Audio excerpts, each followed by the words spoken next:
আল্লাহ চিৎকার দিয়ে বলতেছে ওয়ায়ারদা বিল কালিল, বান্দা আমি তোর অল্পতে খুশি হয়ে যাই। কেমন খুশি? চলেন একটা হাদিস মনে উঠলো, শুনায়া দেই। মুসা আলাইহিস সালাম যাকে শহর থেকে বাহির করে দিছিলেন মৃত্যু লগ্নে, হায় হায় হায় হায়, জঙ্গলে মারা গেছেন। আল্লাহ ওহী পাঠাইছেন, মুসা জানাজা তোমাকে পড়াইতে হবে আলাইহিস সালাম। বলছে আল্লাহ একা জানাজা পড়াই কি করে? বলছে বনি ইসরায়েল নিয়ে চলো। বলছে বনি ইসরায়েলকে তো আপনি আমার চেয়ে ভালো চিনেন, নগদ না দিলে যাবে না, নগদ সোয়াব দিলে যাবে, নাইলে যাবে না। তা আল্লাহ জোশে চলে আসছেন আর বলছে বলো আমার বন্ধুর জানাজা যে পড়বে গুনাহ মাফ। এলান করে দিয়েছেন, এই সুযোগ ছাড়ে তো ছাড়ে কে? জঙ্গলে পড়ছেন, যা দেখে বদমাস পড়া মরে আছে। তো বনি ইসরায়েল বলতেছে মুসা জীবনে বহুত খেলা দেখাইছো, এটা কি শেষ খেলা নাকি? 40 বছর ময়দানে ঘুরাইছো, মরুভূমিতে ঘুরাইছো তুমি আমাদেরকে 40 বছর। 5,87,000 বনি ইসরায়েল তোমার কারণে হত্যা করা হয়েছে। জীবনে খেলা তো কম দেখাও নাই তুমি, এটা কি শেষ খেলা? বদমাশের জানাজা পড়লে গুনাহ মাফ হবে? তো মুসা আলাইহিস সালাম দেখবে কোন দিকে? দেখবে উপরের দিকে, দেখতেছে যে মালিক জীবনে তো বহুত ফাসান ফাসাইলা, এটা আবার কোন ফাসান ফাসাইলা? আল্লাহ ওহী পাঠাইছে, মুসা ছিল বদমাশ বটে, ফালাম্মা কারুবাল মউত, যখন মৃত্যু সন্নিকটে চলে আসছে, রাআ কারীবান ওয়া বাঈদা, কাছে দেখছে দূরে দেখছে, ইয়ামিনা ওয়া শিমালা, ডাইনে দেখছে বামে দেখছে, আমামা ওয়া আরা, সামনে দেখছে পিছে দেখছে, ফালাম ইয়াজিদ আহাদ, কাউকে পায় না মনের কথা বলার জন্য। ফালাম্মা রাআল উফুক, যখন উপরের দিকে মুখ করে একটা চিৎকার দিছে, ইয়া মান লা তাদুররুহু যুনুব, ও আল্লাহ গুনাহ যার ক্ষতি সাধিত হয় না, ওয়ালা তানকুসুহুল মাগফিরা, মাফ করলে যার ভান্ডারে কমে না, ফাআরা আমুতু ফরিদান ওয়াহিদা, দেখ একা একা জঙ্গলে পড়া মরতেছি, ওয়া আনতা কুলতা আনতাল গফুরুর রহিম, আর আপনি বলতেছেন আপনি গফুরুর রহিম। আমাকে যদি মাফ না করলেন তো আপনি গফুরুর রহিম হইলেন, কিন্তু আমার কি লাভ হলো? আল্লাহ বলে মুসা বনি ইসরায়েলকে জিজ্ঞাসা করে আমি কি জবাব দিব? তো মুসা আলাইহিস সালাম বলার পরে বনি ইসরায়েল বলতেছে সাদাক্তা ইয়া রব্বি, রব তোমার সিদ্ধান্ত সঠিক। আমাদের আল্লাহ এরকম রাজি হয়। এটা বনি ইসরায়েলের জন্য, উম্মতি মুহাম্মদের জন্য শুনবেন, এটা আরো সহজ।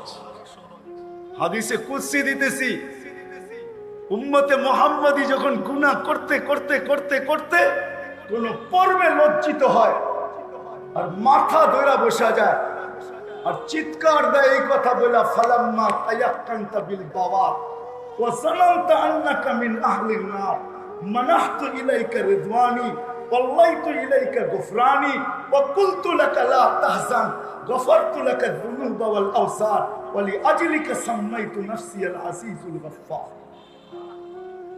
আল্লাহ বলে এই উম্মত যখন মাথা ধরে বসা চিৎকার দেয় আর বলে গেলাম আমি শেষ, আল্লাহ বলে বলতে দেরি, আমার রেসার চাদর দিয়া ঢাকতে দেরি করি না, মাগফিরাতের ভিতরে ডুবাইতে দেরি করি না, আমি ছুটা আইসা পিছে হাত বুলাইতে দেরি করি না, আর এই কথা বলতে দেরি করি না, গফারতু লাকা যুনুবা ওয়াল আওসার, তোর সবকিছু মাফ করে দিলাম, তোর জন্যই তো আমি আজিজুল গফফার। আল্লাহকে রাজি করে দিতে হবে, আল্লাহর দাবি পূরণ করতে হবে। কিন্তু মাধবদীর চালাক মানুষগুলা যদি আমাকে বলে যে আল্লাহকে রাজি করব, তো করব কি করে? আল্লাহকে তো চোখে দেখা যায় না, আল্লাহ তারাহুল উয়ুন, চোখে দেখা যায় না, ওয়ালা তুখালিতুহুদ দুনুন, ধ্যান ধারণায় আল্লাহকে আনা যায় না, ওয়ালা ইয়াসিফুহুল ওয়াসিফুন, আল্লাহর বর্ণনা দিয়ে শেষ করা যায় না। আল্লাহ তো শুধু আল্লাহ না, আল্লাহ তো রহমান, আল্লাহ তো রহিম, আল্লাহ তো মালিক, আল্লাহ তো কুদ্দুস, আল্লাহ তো সালামুল মুমিনুল মুহাইমিনুল আসিসুল জব্বারুল মুতাকাব্বিরুল খালিকুল বারিউল মুসাব্বিরুল গফফারুল কাহ্হারুল ওয়াহাবুর রাজ্জাকুল ফাত্তাহুল আলিমুল القابض الباسط الخافض الرافع المعز المذل السميع البصير الحكم العدل اللطيف الخبير الحليم العظيم الغفور الشكور العلي الكبير الحفيظ المقيت الحسيب الجليل الكريم الرقيب المجيب الواسع الحكيم الودود المجيد الباعث الشهيد الحق الوكيل القوي المتين الولي الحميد الموصي المبدي المعيد المحيي المميت الحي والقيوم الواجد الماجد الواحد الأحد الصمد القادر المقتدر المقدم المؤخر الأول والآخر الظاهر والباطن الوالي المتوالي البر التواب المنتقم العفو الرؤوف مالك الملك ذا الجلال والإكرام المقسط والجامع والغني والمغني المانع الدار النافع النور الهادي البديع والباقي الوارث والرشيد الصبور জল্লে জালালু। আল্লাহ তো 99 পদের মালিক। আল্লাহ দাবি পূরণ করব তো করব কি করে? এক পদের মালিক তো না, কি করে দাবি পূরণ করব? এক তো চোখে দেখা যায় না, এক তো কথা শোনা যায় না, এক তো ধ্যান ধারণা আনা যায় না, বর্ণনা দিয়ে শেষ করা যায় না। শুধু 99 পদের মালিক যদি হইতো তাইলেও মনকে বুঝাইতাম, কিন্তু আল্লাহ রসুল তো আরো আগে বলতেছেন আতাওয়াসসালু ইলাইকা কুল্লা আসমাইন আনতা সামনাইতা নাফসাক ওয়া আল্লামতা আহাদাম মিন খালকিক ওয়া আনসালতা ফি কিতাবিক ওয়াস্তাসারতাহু ফি ইলমিকাল গায়ব। এটা যদি না থাকতো দাবি পূরণ করব তো করব কি করে? আল্লাহর দাবি যদিও অল্প, কিন্তু পূরণ করব কি করে? ধরা ছোঁয়ার বাহিরে চলে যায়, সামান্য দুনিয়ার একটা সীমিত পদের মালিক হইলি। আর আল্লাহর কোন পদ সীমা না পরিবেষ্টিত, না সীমা রেখা আছে, না শুরু না শেষ।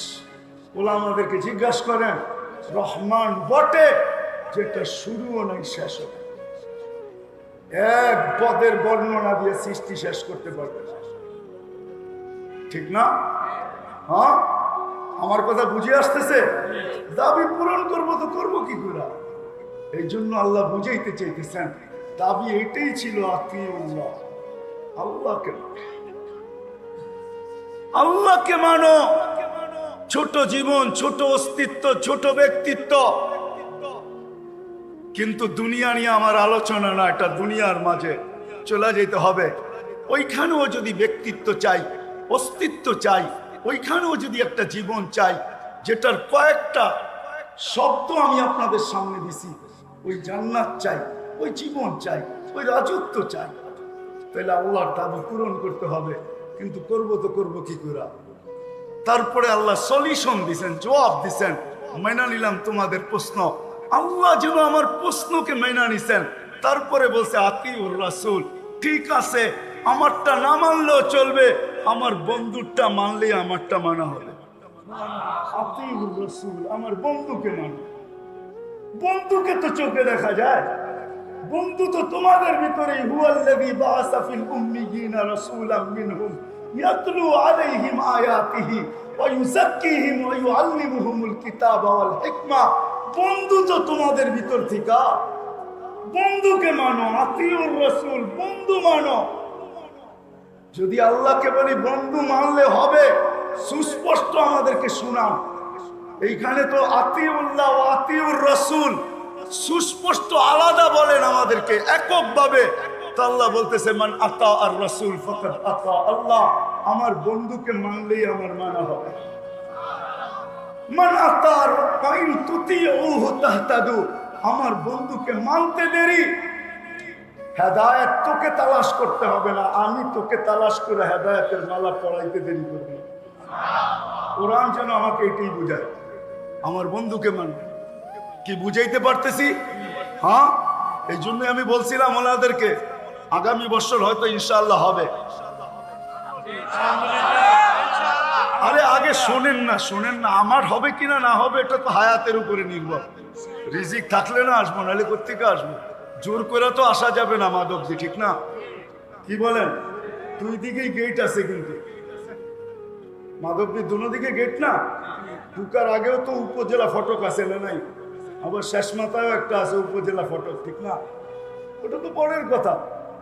আমি বলছিলাম যে ওলামা সম্মেলন না দিয়া সিরাতুর রাসূল দেন, সিরাতুর রাসূল, আল্লাহ রসুলের সিরাত, শানে রসুল দেন।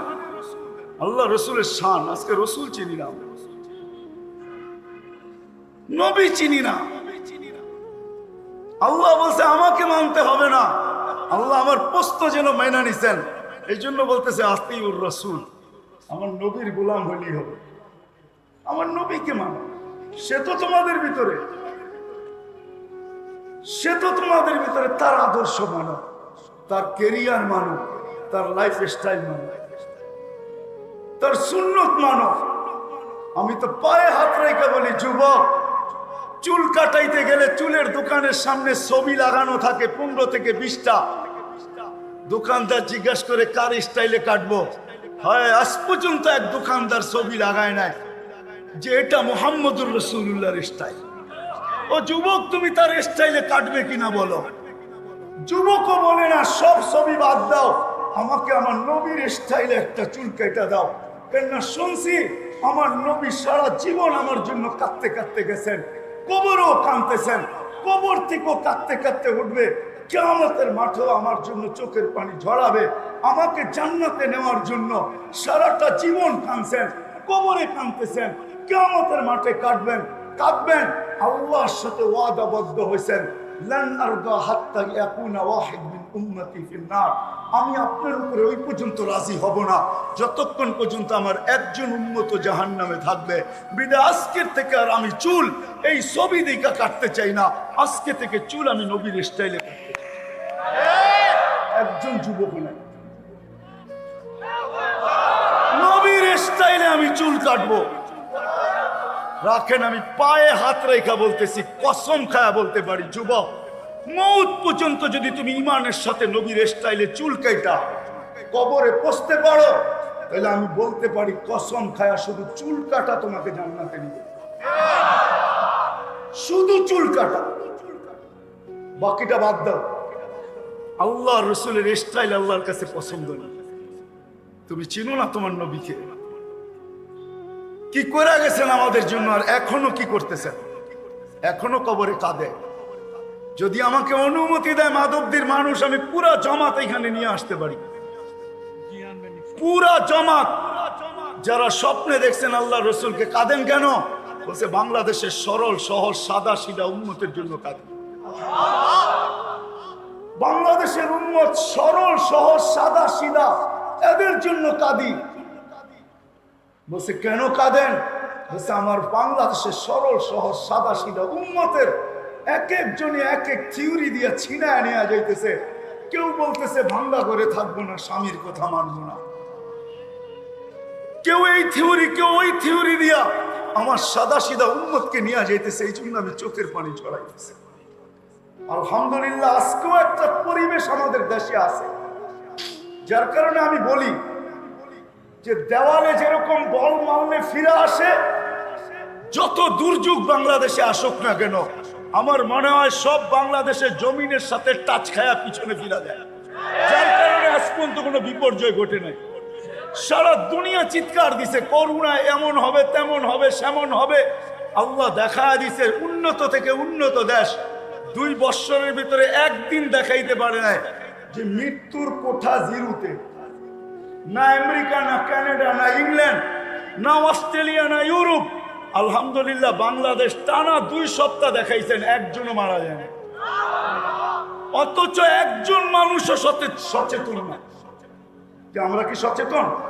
হ্যাঁ, কি আরো উল্টা বলে, টেলিভিশনে করোনা এত বড় বড় দেখায়, নাকের ছিদ্র এত বড় না, এটা নাক দিয়া যাবে না, মাস্ক পরবো তো পরবো কেন?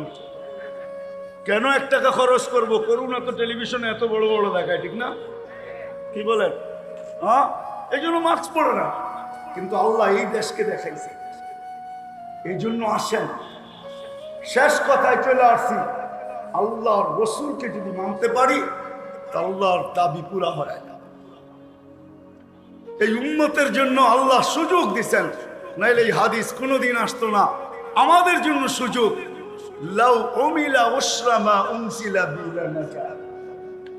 আমরা যদি 10% করতে পারি, নাম্বার 100 পাবো, 10-এ 100 পায়া পাস করবো ইনশাআল্লাহ। এই জন্য আসেন আজকে এই উলামা সম্মেলন থেকে ওয়াদা করি, যে নবীর আদর্শ শিখব, ক্যারিয়ার শিখব, লাইফ স্টাইল শিখব, একটা হইল জীবনের মৌত পর্যন্ত সঙ্গী বানাবো। আল্লাহ কবুল করুন। কিন্তু এখন আরো এক প্রশ্ন, যদি মাধবদীর শিক্ষিত মানুষগুলা বলে নবী আছে তো আছে কোথায়? 1433 বছর হয়ে গেছে দুনিয়ার থেকে চলে গেছেন। আল্লাহ রসুল 10 হিজরিতে দুনিয়ার থেকে বিদায় নিছেন। আজকে চলতেছে 1443 মনে হয়, 43। তাইলে 1433 বছর আগে নবী দুনিয়ার থেকে চলে গেছেন। নবীর আদর্শ পাবো তো পাবো কোথায়? মানবো তো মানবো কি কইরা? গোলাম হব তো হব কি কইরা? এই প্রশ্ন যদি করেন তাহলে কোরআন জবাব দিছে উলিল আমরি মিনকুম। আমি আমার উত্তরসূরি দেখা যাইতেছি। আল্লাহ বলতেছেন আওরাসনাল কিতাব আল্লাযীনা ইসতাফাইনা। কিয়ামতের সকাল পর্যন্ত ওই জীবন আমার কাছে গ্রহণযোগ্য, যেই জীবন আমার নবীর আদর্শ অনুযায়ী হবে, চাই ওই আদর্শ তার ভিতরে একটাও হোক, ওই জীবন আমার কাছে গ্রহণযোগ্য। ওই জীবন ছাড়া কোনো জীবন আমার কাছে গ্রহণযোগ্যতা রাখে না। বিদায় এই জীবনই যখন মাপকাঠি, তাহলে মানুষ এটা পাবে তো পাবে কি কইরা? তো আল্লাহ বলে কিয়ামতের সকাল পর্যন্ত আমি কিছু লোকদেরকে নির্বাচিত করব। আও রাসনাল কিতাব আল্লাযীনা ইসতাফাইনা মিন ইবাদিনা। আমি নির্বাচিত করব, আমার বন্ধু সত্যায়িত করবে, আল্লাহর রাসূল সত্যায়িত করবেন। আল উলামা ওয়ারাসাতুল আম্বিয়া। ওটা হলো এই মাধবদীর উলামা পরিষদ, যারা হক্কানি উলামা, এরা আল্লাহর পক্ষ থেকে নির্বাচিত। আল্লাহ নির্বাচন করছেন, ভোটের মাধ্যমে না, সিলেকশনের মাধ্যমে। সব আরশ থেকে সিলেকশন, সব আরশ থেকে সিলেক্টেড। নাইলে কোরআন সিনায় রাখা হতো না, হাদিস সিনায় রাখা হতো না। এরা সিলেক্টেড, এদের কাছে নবীর আদর্শ সুরক্ষিত আছে। একটা সুন্নত নাই এরকম যেটা হারায় গেছে, একটা আদর্শ নাই যেটা হারায় গেছে। আরে জীবন তো জীবন, একটা গাধার নাম পর্যন্ত হারায় নাই, একটা বকরির নাম পর্যন্ত হারায় নাই, একটা বস্তুর নাম পর্যন্ত হারায় নাই, সব সুরক্ষিত আছে। আল্লাহ বলছেন উলুল আমরি মিনকুম। তৃতীয়, আমার নবীকে আমি উঠায় নিয়ে আনিব। সে চিরদিন থাকবে না, এটাই সত্য, কিন্তু কিয়ামত পর্যন্ত আমি নবীর মিশনকে, নবীর আদর্শকে মানুষের দুয়ার পর্যন্ত পৌঁছানোর জন্য নির্বাচিত ব্যক্তিদেরকে আমি রাখবো আর পাঠাবো, যারা কুরবানির মাধ্যমে রাগ হয়ে যায় না। মাধবদীর মানুষ, একজন ইমাম বেতন পায় তো পায় কয় টাকা? এর চেয়ে তো আপনাদের একজন অটোওয়ালা বেশি কামায় না, কামায় না? হ্যাঁ, রাগ হয়ে গেলেন? হ্যাঁ, একজন অটোওয়ালা বেশি কামায়, একজন ইমাম এর চেয়ে কম কামায়। অটো চালাইতে কি অক্সফোর্ড ইউনিভার্সিটির ডিগ্রি লাগে? না, অটো চালাইতে আমেরিকার থেকে কোনো ডিগ্রি নিয়ে আসতে হয়। ইচ্ছা করলে সেও অটো চালাইতে পারতো, কেন চালায় না? কেন মসজিদে পড়ে আছে? সে জানে আল্লাহ পক্ষ থেকে দায়িত্ব কাঁধে আছে, নবীর আদর্শ মানুষের দুয়ার পর্যন্ত পৌঁছাইতে হবে। টাকা ব্যাপার না, কয় টাকা পাইলাম এটা ব্যাপার না, কয়জনের নামাজ সহি করলাম এটা ব্যাপার, কয়জনকে নবীর আদর্শ শিখাইলাম এটা ব্যাপার। আর যা পাও না ওটা কিয়ামতের দিন আল্লাহর থেকে নিয়ে আনিব। বিদায় অল্প বেতনও তারপরও মুস্কি হাসি দিয়া সারাটা দিন পার করে, মুস্কি হাসি দিয়া সপ্তাহ পার করে, মুস্কি হাসি দিয়া মাস পার করে, মুস্কি হাসি দিয়া বৎসর পার করে, মুস্কি হাসি দিয়া যুগের পরে যুগ পার করে। বেতন দেন 10,000। প্রত্যেকটা মুসল্লির ডেলি কথা যা শোনায় ওইগুলা মাপলে দেখা যাবে কয়েক হাজার গুণ বেশি হয়ে যাবে। তারপরও চুপ করে পড়া থাকে কেন? দায়িত্ব কাঁধে। আসেন, কথা শেষ। মাধবদী উলামা পরিষদ আজকে আপনাদেরকে এটাই বুঝাইতে চাইতেছেন যে এই ছোট্ট জীবনটা আল্লাহর দাবিকে পুরা করতে হবে, আর আল্লাহর দাবি পূরণ করা সবচেয়ে সহজ পদ্ধতি মুহাম্মাদুর মুহাম্মাদুর মুহাম্মাদুর। আর রসুলকে সহজভাবে পাওয়ার চিনা, সেটা হলো হক্কানি উলামা। হক্কানি উলামা এবং আল্লাহওয়ালা। হক্কানি উলামা এবং আল্লাহওয়ালা বিদায় পায়ে হাত রেখে বলবো, আসেন এদের সাথে সম্পর্ক জুড়ে ভালোবাসা রাখেন, উঠা বসা চলাফেরা, যদি সম্ভব হয় খাওয়া দাওয়া খান এদের থেকে, এক লোকমা হইলেও খান, চায়া খান, হুজুর এক লোকমা খাওয়ায় দেন। আজকে আমি আপনাদেরকে দেখানোর সময় নাই, কিন্তু কিয়ামতের দিন দেখাবো এক লোকমা আপনাকে কি কাজে দিবে। এক লোকমা এদের থেকে চায়া খান। নাইলে ইমাম গাজালি কিতাব লিখতেন না, ফজলুল ইলমি ওয়াল উলামা, এটার ভিতরে সুস্পষ্ট লেখা আছে। ইমাম কর্তুবী এই কিতাব কোনোদিন লিখতেন না, ফাজাইলুল ইলমি ওয়াল উলামা এই কিতাব কোনোদিন হতো না। এদের সাথে উঠা বসা চলা ফিরা ভালোবাসা মহব্বত। সর্বশেষ যে কথাটা বলবো, যদি কিছুই না করতে পারেন মাধবদীর মানুষ আঙ্গুল উঠায় না, পায়ে হাত রেখে বলবে, কি কি কি আঙ্গুল উঠায় না। আজকে হয়তো আপনাকে আমি কিছু দেখাইতে পারবো না, কিন্তু কিয়ামতের দিন জিজ্ঞাসা করবো আপনাকে জরিমানা দিতে হইলো তো হইলো কত। ওই দিন ইনশাআল্লাহ দেখা হবে, ওই দিন বলতে পারবো আপনাকে মাসুল কতটুকু দিতে হইলো। আল্লাহ আমাদের সবাইকে যদি বুঝে আইসা থাকে, বলে আমাদের সাথে চলবেন তো, ভালোবাসা মহব্বত, উঠা বসা চলা ফিরা, এমনকি খাওয়া দাওয়া, সত্য তো? আল্লাহ কবুল করুন। ওমা আলাইনা ইল্লাল বালাগ।